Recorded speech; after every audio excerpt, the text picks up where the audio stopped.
સ્થાનિક સ્વરાજ્યની ચૂંટણી પહેલા રાજકોટ કોંગ્રેસમાં ભડકો। રાજકોટ શહેર કોંગ્રેસમાં જૂથવાદની પરાકાષ્ઠા। રાજકોટ મનપાના પૂર્વ કોર્પોરેટર પ્રવીણ સોરાણીનું વિસ્ફોટક નિવેદન। આ વર્ષે કોંગ્રેસને એક પણ સીટ નહીં મળે। ટિકિટ કાપવા ઇન્દ્રનીલ રાજગુરુની ટોળકી ધોકા લઈને નીકળી। શહેર પ્રમુખ કાર્યાલય ન બનાવી શકે તો રાજીનામું આપે। નવા પ્રમુખ જયદીપસિંહની કાર્યપદ્ધતિ સામે વાંધો। અમે કોઈના માણસ નથી, કોંગ્રેસના સૈનિક છીએ।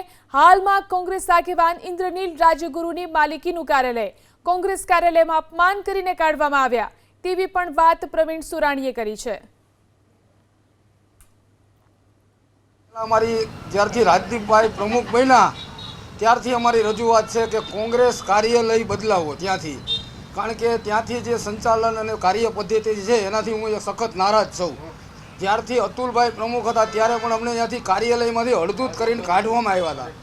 તે પછી અમે એ કાર્યાલય જવાનું બંધ કર્યું હતું અને આજની તારીખે પણ અમે સતત પ્રમુખશ્રીને હું સતત રજૂઆત કરતો આવું છું કે ભાઈ ત્યાં કાર્યાલય બદલાવો અને અમને ત્યાં જવા રાજી નથી અમે, કારણ કે ત્યાં અમને હળદૂત કરીને કાઢી મૂકે છે અને અમારી કોઈ વાત સાંભળવામાં આવતી નથી। પ્રમુખને અમે અવારનવાર રજૂઆત કરી છે, એટલે કોંગ્રેસ પ્રમુખની કાર્ય પદ્ધતિ સામે અમારો વાંધો છે। કોંગ્રેસ સામે કોઈ વાંધો નથી મારો। ઇન્દ્રનીલભાઈ ત્યાંથી ઇન્દ્રનીલભાઈ ચલાવે છે। જે તે વખતે જે બનાવ બન્યો ત્યારે અમે અતુલભાઈ રાજાણીને પ્રશ્ન પૂછ્યો હતો અને જવાબ અમને ઇન્દ્રનીલભાઈ આપતા હતા। તો હવે ત્યાં અમે જાય તો એ જ પરિસ્થિતિ થાય ને કે ભાઈ પેઢીની જેમ ચલાવવાની છે। અમે કોઈના માણસ નથી, અમે તો કોંગ્રેસના સૈનિક છીએ અને ત્યાં જે પદ્ધતિ ચાલે છે એ માણસો તરીકે ચાલે છે। ઇન્દ્રનીલભાઈ રાજ્યગુરુ અમને હળદૂત કરીને કાઢ્યા હતા ને બધાને, 25 જણા ઉભા થઈને અમે નીકળી ગયા હતા જે અતુલભાઈ પ્રમુખ હતા ત્યારે। તો પ્રવીણ સોરાણીના આરોપનો શહેર પ્રમુખે જવાબ આપ્યો। પ્રવીણ સોરાણીની ભાજપ સાથે સાઠગાંઠ લાગે છે કહ્યું રાજદીપસિંહે। તેઓ માત્ર વાતો કરે છે, એ તેમની વ્યક્તિગત બાબત છે। કાર્યક્રમમાં પ્રવીણ સોરાણીને આમંત્રણ અપાયા છે। કાર્યાલય ઇન્દ્રનીલ રાજગુરુનું નહીં પરંતુ કોંગ્રેસ પાર્ટીનું છે। કોંગ્રેસને ખોટી રીતે બદનામ કરનારને નહીં ચલાવી લેવામાં આવે।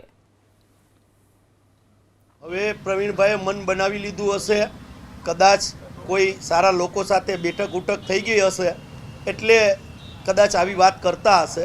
અને હું આપના માધ્યમથી કહેવા માગું છું કે પ્રવીણભાઈ સોરાણીને 3 ટર્મ કોંગ્રેસ પાર્ટીએ ટિકિટ આપી છે, કોર્પોરેટર ચૂંટાણા છે, વિરોધ પક્ષના નેતા બનાવ્યા છે। પાર્ટીએ જે કાંઈ પાર્ટીના પ્લેટફોર્મ ઉપર એમને અપાતું હોય બધું આપ્યું છે। વાત રહી એમના વિચારોની તો એ કદાચ ક્યાંક મિત્રો સાથે બેઠતા હશે અને આવી ચર્ચા એમને કરી હશે। આજના દિવસે હું આપના માધ્યમથી કહું છું કે ભારતીય જનતા પાર્ટીને રાજકોટ મહાનગરપાલિકાની અંદર જડબાતોડ અમે જવાબ આપશું। 0 સીટ છે એ કદાચ પ્રવીણભાઈને સપનું આવ્યું હશે, પણ આવનારા દિવસોમાં સારું સપનું પણ એને આવશે એ પણ આપને ખાતરી આપું।